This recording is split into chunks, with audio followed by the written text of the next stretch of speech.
നമസ്കാരം, മെട്രോ മാറ്റിനിയിലേക്ക് സ്വാഗതം. ബാലയുടെ തുറന്നു പറച്ചിലിന് പിന്നാലെ അമൃത സുരേഷിനെതിരെ കടുത്ത വിമർശനമാണ് സോഷ്യൽ മീഡിയയിൽ ഉയരുന്നത്.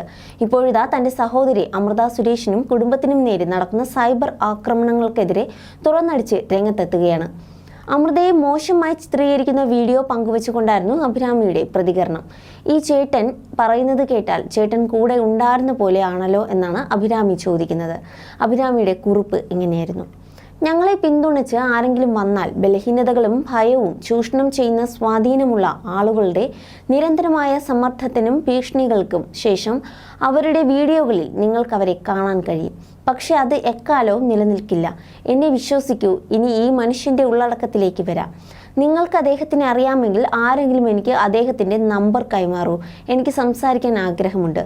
അദ്ദേഹത്തിനോട് സംസാരിക്കണം. ഇങ്ങനെ അഭിസംബോധന ചെയ്യുന്നത് പ്രായത്തിൻ്റെ ബഹുമാനം കൊണ്ട് മാത്രം. ഇപ്പോൾ തന്നെ എൻ്റെ കൂടെയുള്ളവർക്ക് കുറച്ച് ഭീഷണി കോൾസ് വരുന്നുണ്ട്. അതവിടെ നിൽക്കട്ടെ. ഈ ചേട്ടൻ പറയുന്നത് കേട്ടാൽ ചേട്ടൻ കൂടെ ഉണ്ടായിരുന്ന പോലെയാണല്ലോ ഈ പറയുന്ന ആളുടെ കൂടെ ഉണ്ടായിരുന്നോ? ഈ പറയുന്ന കാര്യം കണ്ണാലെ കണ്ടോ? അതോ ആരെങ്കിലും അങ്ങനെ പറയാൻ പറഞ്ഞോ? സത്യമേ പറയൂ എന്ന ടാഗ് ലൈൻ കണ്ടു യൂട്യൂബിൽ. അങ്ങനെയെങ്കിൽ ഒരു കാര്യം പറയുന്നതിന് മുമ്പ് അതിൻ്റെ സത്യവിസ്താരം ഇയാൾ നടത്തിയിരുന്നു. 18 വയസ്സിൽ നടന്ന വിവാഹത്തിന് ശേഷം, ഡിവോഴ്സിന് ശേഷം എൻ്റെ ചേച്ചിക്കുണ്ടായ, എൻ്റെ കുടുംബത്തിനുണ്ടായ പ്രശ്നങ്ങളെപ്പറ്റി ഈ വീഡിയോ ഇടുന്ന ആൾക്ക് എന്തറിയാം?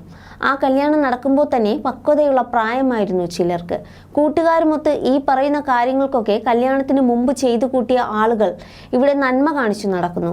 ഇതേ സമയം കല്യാണശേഷം മദ്യപാനം എന്നൊക്കെയുള്ള കാര്യങ്ങൾ ഒരു പെണ്ണായിരുന്നു ചെയ്തെങ്കിൽ ഇതേ സത്യവാൻ എന്തു പറഞ്ഞേനെ? ഒരു പാഡ് സപ്പോർട്ട് കിട്ടും. കാരണം ഈ നാട് നെപ്പോറ്റിസം അതുപോലെ ഉള്ള കാട്ടിക്കൂട്ടലുകൾക്കൊക്കെ ബ്രീഡിംഗ് ഗ്രൗണ്ടാണ്.